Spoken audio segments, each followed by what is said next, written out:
Well, it seems like the run for the Island Boys is coming to an end. They pissed off the entire internet, racked up insane amounts of debt to various managers, and to add the cherry on top, they're being sued by multiple entities. So how did the Island Boys ship sink so quickly? First, if you don't know who they are, picture 2 cavities in human form and you're pretty much there. Overall, they're just unpleasant and annoying, but the Island Boy duo essentially consists of Kodiak Red and a guy named Fly Soulja. They're 2 SoundCloud rappers from South Florida. And roughly 9 months ago, they blew up on TikTok, and there was a video of them sitting in a hot tub previewing their new upcoming song, Island Boy. I can't play that clip here because, as you can see by the title of this video, if I give them any reason to claim it, they're going to. But this hot tub acapella gave them plenty of opportunities, including an insane Cameo career, which is this website where fans can pay creators to make short, small, personalized videos. So they started making hundreds of thousands of dollars off of Cameo, and where did that money go? Well, on some Johnny Dang teeth, because they wanted to be the first people in their hometown with some Johnny Dang teeth, because I guess who needs financial literacy when you have some overpriced diamonds on your teeth? Diamond boy in the building. Put the extra flashes. Yes, sir. They also had a cameo in one of Oliver Tree's music videos, and then went on to the No Jumper and Impulsive podcast and managed to piss off the entire internet. But the whole situation on the Impulsive podcast, that really made them come across as a joke to everyone. God forbid it doesn't go in your guys' direction, for real.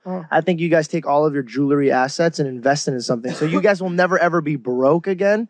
So I don't think there's ever gonna be a broke situation. But I'm saying, like, if you guys jewelry, it can't be worth that much, man. I don't think you're gonna flip that into a retirement. no, you could definitely flip their jewelry into a down payment or something for sure. Let me tell you something.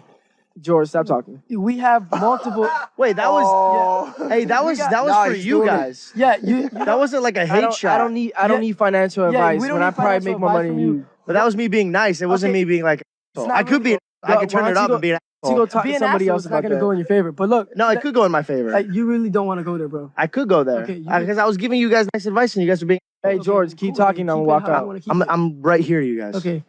So what are you trying to say? I'm just saying, you guys are throwing a lot of threats. I'm sitting right here. No one's threatening you. You guys said it's not gonna go my way. I mean, if only they listened to George over here, but because of that, this happened. God forbid a situation would happen. Bro?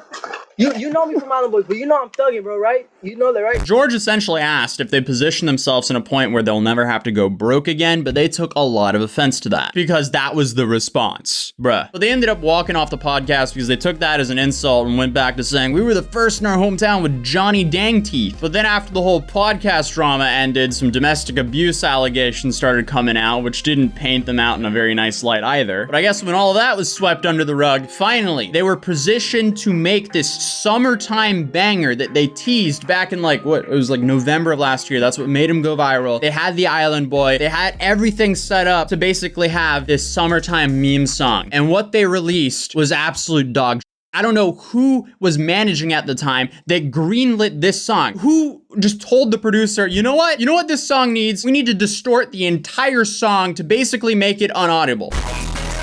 Why? Whoever was managing them did not do their job. If only they spent some of that Cameo money on buying, I don't know, a beat from one of these blue chip producers, they would have had a summertime banger. But instead, we have whatever this is. But either way, the song flopped for the amount of hype it had behind it. They then started a beef with Adam22. After Adam interviewed a creator by the name of 1090 Jake, where Jake said this. So I hit up the Island Boys because they're talking about they were saying they was money.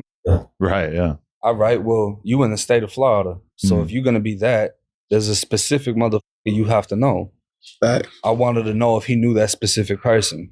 He didn't. Not Chico, that guy who kidnapped him? No, I'm talking about a real blood. Right. Not whoever they be around. What I respected about Fly Soulja is he kept it honest. He said some stupid mother from Atlanta blessed them in and whatever. He told me he wasn't real. I respect you for telling me that. That ain't your fault that you got misled, but I'm glad we on the same page to stop doing the red flags and all that. We straight. He got me on the phone with Lil Pyru, put him on the FaceTime.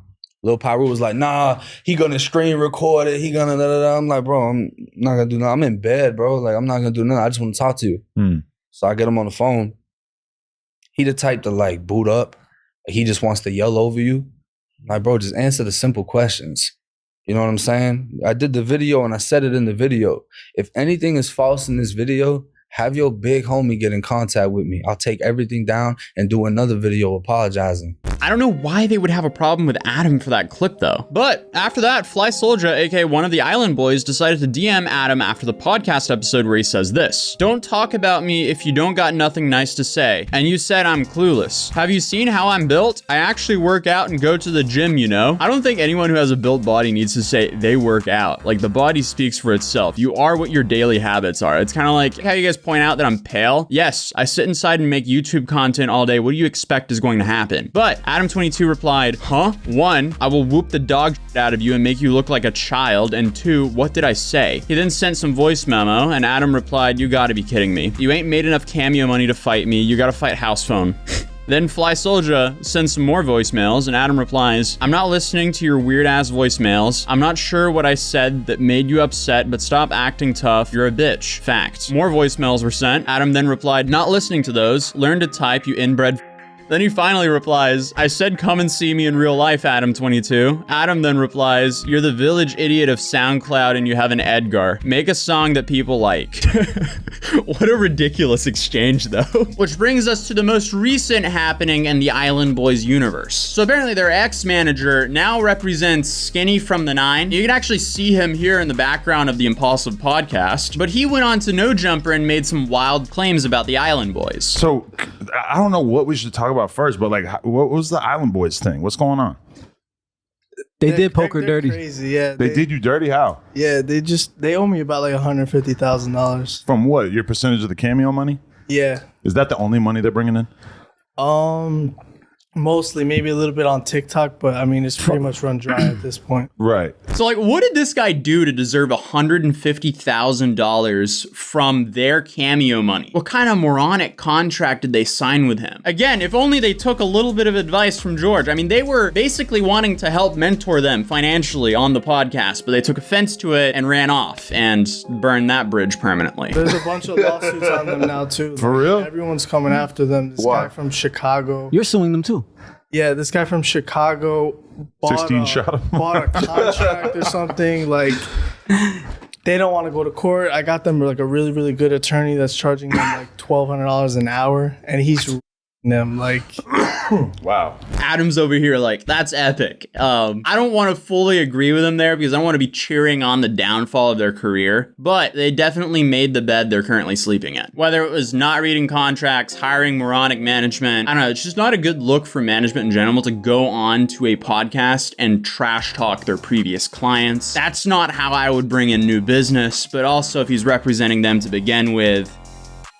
And again, I have no idea what this guy did to deserve $150,000 of their cameo money. They probably signed some moronic 360 deal with him. If only he made them invest into a better beat for their Island Boys song, and maybe they could have afforded to pay him. But sadly, that fell flat. But hey, do you guys think this is just an upset manager who didn't get paid and he's making up a bunch of stuff about them? Or do you think his allegations are true? Let me know in the comments down below, and I'll see you guys in the next video. Peace.